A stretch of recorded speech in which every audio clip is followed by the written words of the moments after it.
Il est probable que dans la vie de tous les jours, vous citez la Bible, peut-être même sans le savoir, parce qu'il y a un certain nombre d'expressions qui sont entrées dans le langage courant en français, qui viennent en réalité directement de la Bible. Et peut-être que vous ne le savez pas. Nul n'est prophète en son pays. À chaque jour suffit sa peine. Rendre à César ce qui est à César. Jeter la première pierre. Reconnaître un arbre à ses fruits. Eh bien, toutes ces expressions-là, que l'on entend, qu'on utilise, elles viennent directement des évangiles. Il y a même des mots dont le sens en français viennent directement d'un texte de l'évangile, et ça peut presque fausser parfois notre compréhension de ces textes même de l'évangile quand on les lit, quand on y revient. C'est le cas par exemple du mot talent. Vous savez, en français, un talent, c'est une aptitude, c'est un don particulier que l'on a. Et on utilise ce mot talent de cette façon-là, de façon courante, c'est même à la télévision. Eh bien, ce mot français de talent vient directement d'une parabole de l'Évangile, la parabole dite des talents. Mais on oublierait presque que le mot talent à l'origine, et c'est le cas dans la Bible, désignait une unité de mesure de poids et une unité monétaire. Ce qui fait que quand on a dans la Bible la parabole des talents, on nous parle en réalité de pièces d'or. Donc la question piège, c'est est-ce que la parabole des talents nous parle vraiment de nos talents? Avec le double sens de ce mot talent. Eh bien, pour répondre à cette question, je vous propose d'écouter la lecture de cette parabole que nous trouvons dans l'Évangile selon Matthieu, au chapitre 25, les versets 14 et 30, dans la version de la Nouvelle Bible en français courant, qui justement a remplacé le mot talent par le mot pièce d'or. C'est Jean-Marc qui va nous faire la lecture.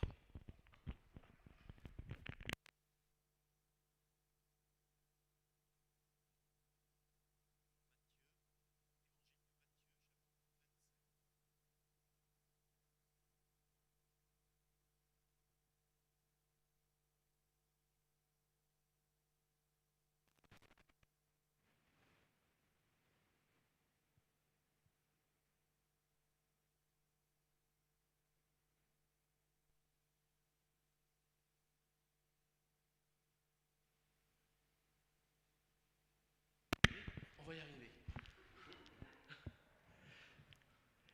Il en sera comme de quelqu'un qui allait partir en voyage. Il appela ses serviteurs et leur confia ses biens.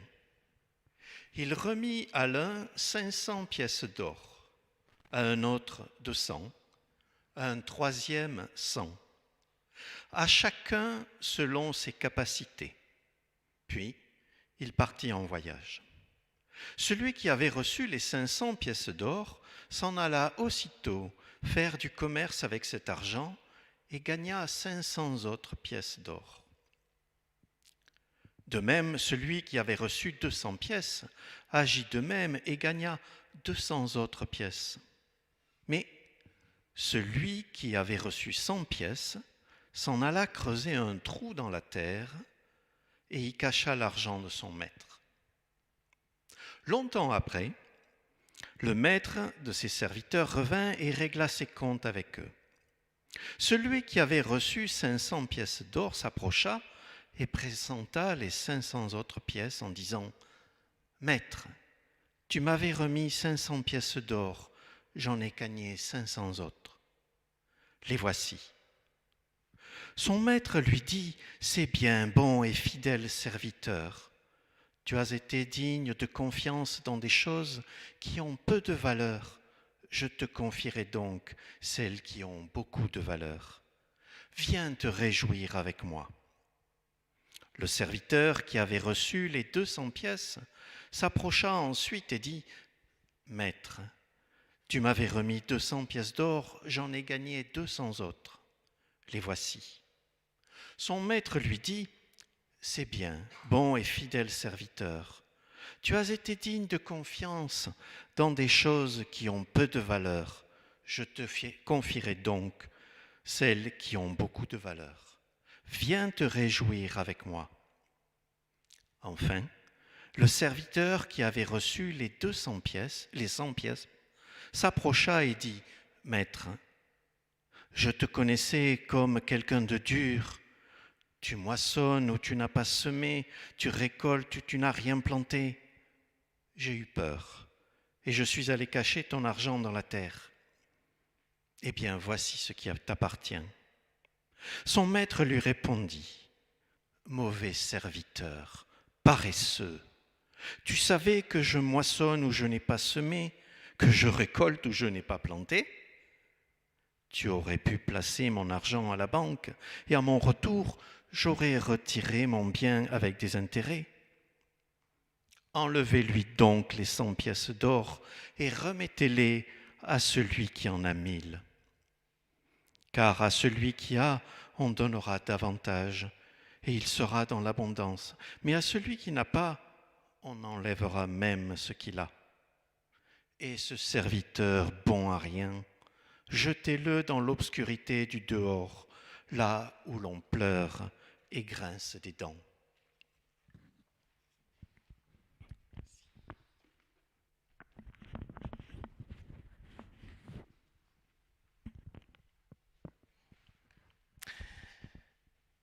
Alors de quoi nous parle cette histoire, cette parabole? On nous raconte donc le récit de 3 serviteurs qui ont reçu une responsabilité, une tâche, en recevant un certain nombre de pièces d'or de la part de leur maître lorsqu'ils s'absentent. Et puis, le texte nous parle d'un bilan qui est fait au moment du retour du maître un certain temps plus tard. Pour 2 serviteurs, le bilan est positif et ils reçoivent des encouragements de la part du maître. Mais ce n'est pas le cas du 3e, parce que le 3e est plutôt blâmé par le maître. Il a donc, lui, échoué dans sa mission. On comprend bien sûr que cette parabole nous parle d'une manière ou d'une autre de nous, qu'elle parle de notre vie, de ce que nous en faisons, de la façon dont nous gérons notre vie. Elle nous parle du bilan que nous pourrions faire de notre vie à la fin. Donc on pourrait dire que les 2 premiers serviteurs ont réussi leur vie et le 3e a raté sa vie. Parce que finalement, en le disant de cette façon-là, il me semble que ça peut être la question qui est derrière cette parabole, que nous pouvons nous poser. Qu'est-ce que réussir sa vie ? Jésus répond d'une certaine façon à cette question que sans doute tous nous posons un jour ou l'autre, à travers cette parabole qui, il faut bien le dire, est tout de même assez dérangeante. Déjà parce que le portrait que Jésus dresse du maître dans cette parabole n'est pas très flatteur. Et pourtant, on perçoit bien que d'une manière ou d'une autre, il doit bien désigner Dieu. Et c'est peut-être pas évident. Le maître de la parabole, est-ce qu'il est injuste ? Non, pas vraiment, il n'est pas injuste, mais il est quand même sévère. Il est quand même sans pitié. Le jugement qu'il porte sur le 3e serviteur est implacable. Et en relisant cette parabole, je me disais que peut-être qu'on aurait bien aimé qu'elle soit un petit peu différente. On aurait bien aimé que ce soit celui qui a reçu le plus de pièces d'or qui les cache dans la terre. On aurait bien voulu ça. Et on aurait bien voulu que ce soit celui qui reçoit le moins de pièces d'or, qui soit fidèle et qui soit loué par le maître à son retour. Voire même qu'il reçoive, lui, les pièces d'or du plus riche qui les a enterrées dans la terre. On aurait bien aimé ça, et on aurait même pu se dire que finalement ça aurait été bien conforme à l'Évangile. Vous savez, les premiers seront les derniers seront les premiers. Ça aurait bien collé, et puis ça nous aurait peut-être arrangé. Sauf que ce n'est pas cette histoire que Jésus raconte. Dans l'histoire que Jésus raconte, c'est celui qui a reçu le moins qui est donné en mauvais exemple. C'est lui qui est craintif, c'est lui qui a peur, c'est lui qui est blâmé à la fin. C'est à lui qu'on retire même ce qu'il n'a pas, nous dit le texte, dans une conclusion qui est, un peu dérangeante quand même. Où là, on se dit que le maître de la parabole est quand même extrêmement sévère. Alors avant, je me disais que ce troisième serviteur avait une fausse vision de son maître. J'essayais d'arrondir les angles de cette façon-là. Sauf que finalement, peut-être que je faisais trop vite le raccourci entre le maître de la parabole et Dieu, et je me disais, mais Dieu n'est pas comme ça. Dieu n'est pas quelqu'un de dur qui moissonne où il n'a pas semé, qui récolte là où il n'a rien planté, il n'est pas comme ça. Sauf que dans la parabole, le maître dit de lui-même, « Tu savais que je moissonne où je n'ai pas semé et que je récolte où je n'ai rien planté. » Donc, le maître de la parabole est bien comme ça. Il est dur, sévère, implacable. Alors ça, c'est la parabole. Ça, c'est l'histoire que Jésus raconte. Ça ne veut pas dire que Dieu est comme ça. Mais ça veut dire que dans cette histoire, le maître est comme ça. Et ça veut dire que le troisième serviteur aurait dû agir en conséquence, non pas motivé par la peur, parce que c'était ça sa motivation, mais avec juste un petit peu de jugeote, il aurait pu mettre ses pièces à la banque et il en aurait retiré un peu d'intérêt. Autrement dit, il me semble que la parabole met plus l'accent sur la peur du serviteur que sur la sévérité du maître. C'est là qu'il y a une leçon pour nous, dans la peur du serviteur. Donc, comment comprendre cette parabole? Comment l'entendre aujourd'hui? Il me semble qu'on fait fausse route si on essaye de la rendre moins dérangeante, moins choquante. Vous savez, il ne faut pas croire que c'est Jésus qui racontait beaucoup d'histoires et de paraboles, le racontait pour qu'on puisse s'endormir tranquillement le soir. Ce n'est pas des gentilles histoires toutes douces où tout le monde il est beau, tout le monde il est gentil. Les paraboles de Jésus, la plupart du temps, sont dérangeantes, voire même choquantes. Leur fonction n'est pas de nous rassurer, de nous caresser dans le sens du poil au risque de nous endormir. Leur fonction, c'est de nous interpeller. Et peut-être, s'il le faut, nous réveiller. C'est pour ça qu'elles ne sont pas toujours faciles à entendre. Ce que Jésus veut nous dire, je crois, à travers cette parabole, c'est que ce que nous faisons de ce que nous avons reçu dans la vie, eh bien, cela compte aux yeux de Dieu. Ce que nous faisons de notre vie compte aux yeux de Dieu. Notre vie, ce que nous sommes, ce que nous avons, ce que nous recevons, en réalité, nous sont confiés par Dieu. Si bien que d'une certaine façon, nous ne sommes pas vraiment propriétaires de notre vie, nous n'en sommes que les gestionnaires de ce que Dieu nous a donné. Alors c'est vrai qu'on n'a pas tous le même capital, entre guillemets, au départ, comme dans la parabole, 100 pièces d'or, 200 pièces d'or, 1000 pièces d'or, on n'a pas tous le même capital au début, mais tous, à minima, nous sommes appelés à être de bons gestionnaires de ce que nous avons reçu, de bons gestionnaires de notre vie. Parce nous aurons des comptes à rendre à Dieu.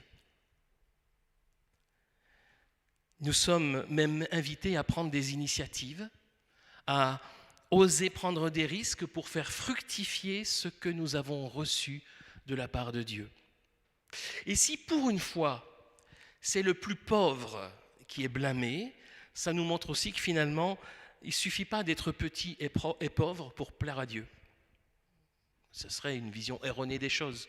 C'est vrai que Jésus parle souvent des petits et des pauvres dont il faut se soucier et auxquels il faut ressembler même d'une certaine façon. Mais il ne suffit pas d'être petit, il ne suffit pas d'être pauvre pour plaire à Dieu.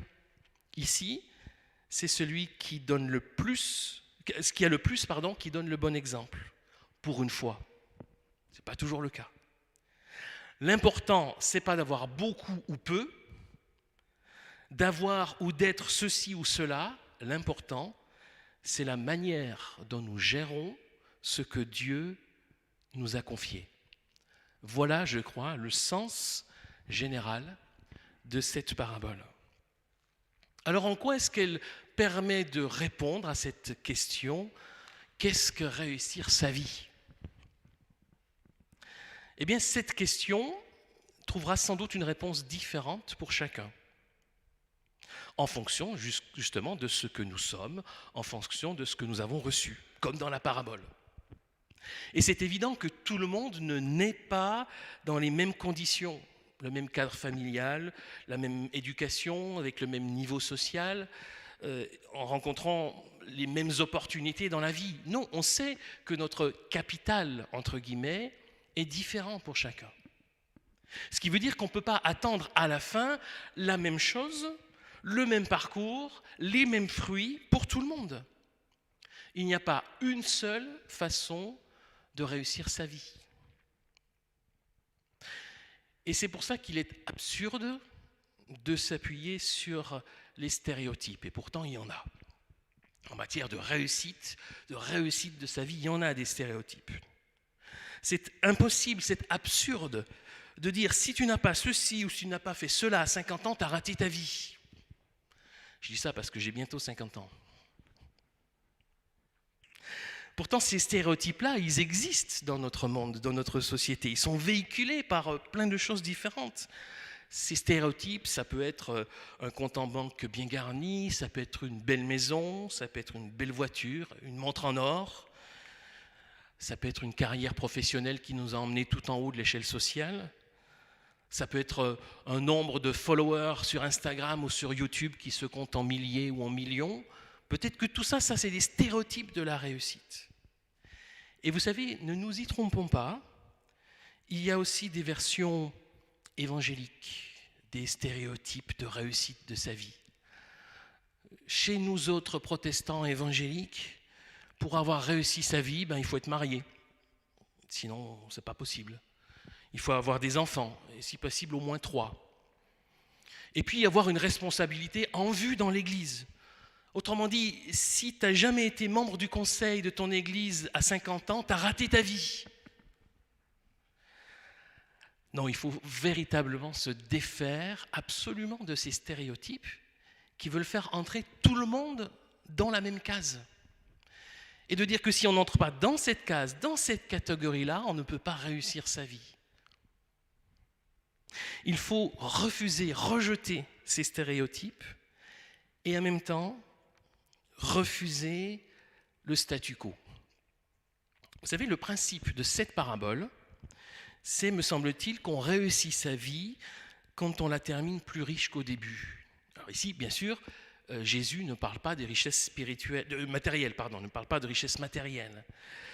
On se rend compte dans les évangiles que Jésus se soucie peu des richesses matérielles, sinon, en général, plutôt pour mettre en garde contre les dangers qu'elles peuvent représenter.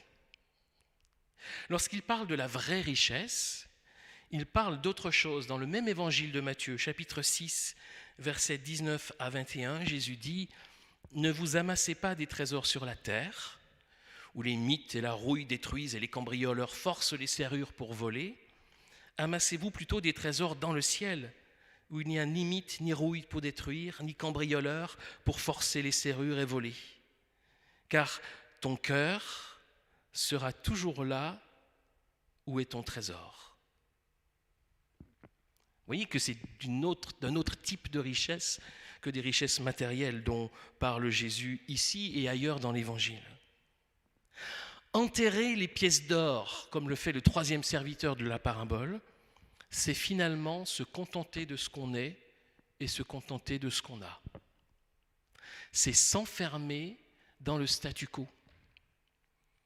Et c'est cela qui n'est pas acceptable, qui est regrettable et qui fait qu'on risque de passer à côté de notre vie si on s'enferme dans le statu quo et on se contente de ce qu'on a et de ce qu'on est. Au contraire, faire fructifier les pièces d'or dans la parabole, pour nous, c'est prendre le risque de l'ouverture à l'autre, de l'amour, de la rencontre, du partage. Voilà ce qui nous enrichit vraiment et qui, par la même occasion, enrichit vraiment les autres. C'est cela, probablement, réussir sa vie. Refuser le statu quo de ce que nous avons et de ce que nous sommes pour nous enrichir et enrichir les autres dans l'amour, l'ouverture, l'écoute, la solidarité. Dans la parabole, on l'a souligné, c'est la peur qui paralyse le troisième serviteur. J'ai eu peur, alors j'ai enterré les pièces d'or. Une peur qui l'a paralysé et qui ne lui a même pas fait penser au principe de base de mettre son argent ou ses pièces d'or à la banque pour les faire fructifier. Vous savez, j'ai seulement récemment, compris une formule biblique qu'on cite parfois, l'amour parfait bannit la crainte. On la trouve dans la première épître de Jean. C'est une formule que je trouvais belle, intéressante, mais je l'ai comprise différemment récemment. Si on regarde le contexte de ce verset, de cette formule, le contexte c'est celui du jugement de Dieu que le croyant peut envisager paisiblement parce qu'il aime Dieu et qu'il est aimé de Dieu. Et ça, c'est l'amour parfait.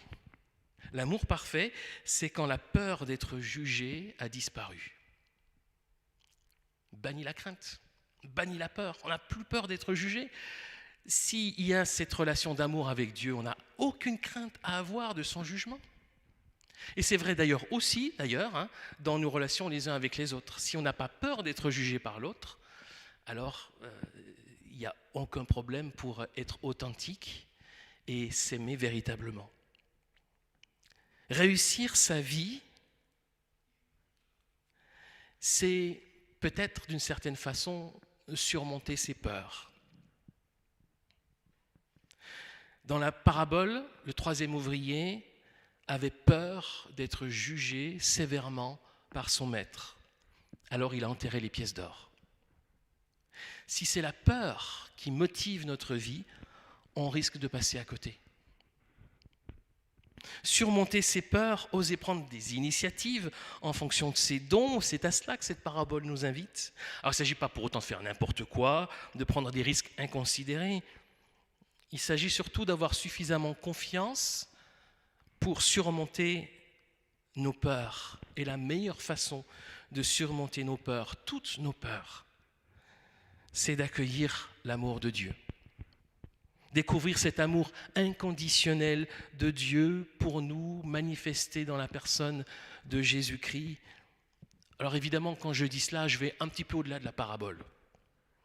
Cette parabole ne nous parle pas directement de l'amour de Dieu, c'est vrai. Je vais un peu au-delà de la parabole, mais je ne vais pas au-delà de l'évangile, certainement pas. Parce que le cœur de l'évangile, c'est cela. C'est cette bonne nouvelle de l'amour de Dieu pour tous ceux qui croient. On pourrait donc dire en conclusion qu'on a réussi sa vie si on a compris l'amour inconditionnel de Dieu pour nous. Parce que si on l'a vraiment compris, si on l'a vraiment accueilli dans notre vie, alors on ne va pas se laisser enfermer dans les stéréotypes que tel ou tel voudrait nous imposer. On ne va pas se réfugier dans le statu quo parce que on sait que Dieu nous aime tels que nous sommes et quoi que nous fassions. On sait qu'on pourra prendre des risques, prendre des initiatives en sachant que nous n'avons pas à craindre le jugement de Dieu. Nous ne sommes pas dans la position du troisième serviteur qui avait peur de ce maître sévère. Nous savons que le jugement de Dieu pour nous est favorable grâce à Jésus-Christ. Nous savons que dans son amour, il continuera d'être fidèle à nos côtés et qu'il fera même fructifier ce qu'il nous a confié. Alors oui, j'en suis persuadé, la clé pour réussir sa vie, c'est l'accueil de l'amour de Dieu dans notre vie. Amen.